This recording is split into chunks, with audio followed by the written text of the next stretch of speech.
इस्लाम कहता है जिसने एक बार हज कर लिया है उसे फिर गलत कामों से तौबा कर लेना चाहिए।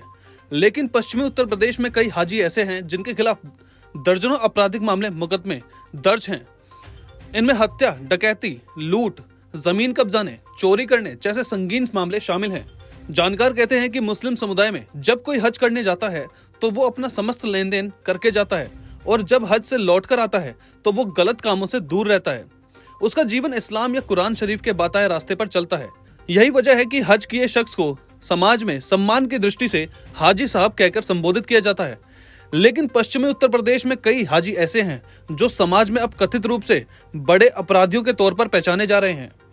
सहारनपुर के हाजी इकबाल, जो बहुजन समाज पार्टी से जुड़े रहे और एमएलसी भी रहे, उनके ऊपर इस वक्त दर्जनों आपराधिक मुकदमे उनके नाम हैं। बेनामी संपत्तियों, अवैध खनन, आयकर और अन्य कर चोरी करने के मामले में अलावा उनके ऊपर गैंगस्टर एक्ट जैसे गंभीर मामले दर्ज हैं।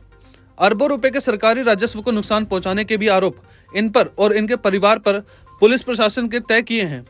जानकारी के अनुसार अभी हाजी इकबाल पर शुगर मिल्क के सौदे और अपने मजदूरों के नाम से करोड़ों की जमीन खरीदने का भी आरोप है। इनके शैक्षिक प्रमाण पत्रों से भी हेरफेर के मामले सामने आए हैं। पिछले कई माह से इनकी गिरफ्तारी कर तलवार लटकी हुई है। मेरठ के हाजी याकूब कुरैशी भी बसपा सरकार में मंत्री रहे, इस वक्त भगोड़े करार दिए गए हैं। इन पर अवैध रूप से मास्क की फैक्ट्री चलाने और उसे खाड़ी देशों में मास्क की सप्लाई करने के साथ साथ बिना अनुमति अपना अस्पताल चलाने जैसे गंभीर आरोप है। इनके खिलाफ और भी मामले दर्ज हैं, जिसकी वजह से ये भूमिगत हो चुके हैं। पुलिस इनकी तलाश में राजस्थान और दिल्ली सहित कई राज्यों में छापेमारी कर रही है। मुरादाबाद के विधायक हाजी इकराम कुरैशी पर भी धोखाधड़ी के कई मामले दर्ज हैं। हाजी इकराम कुरैशी का लंबा आपराधिक इतिहास रहा है।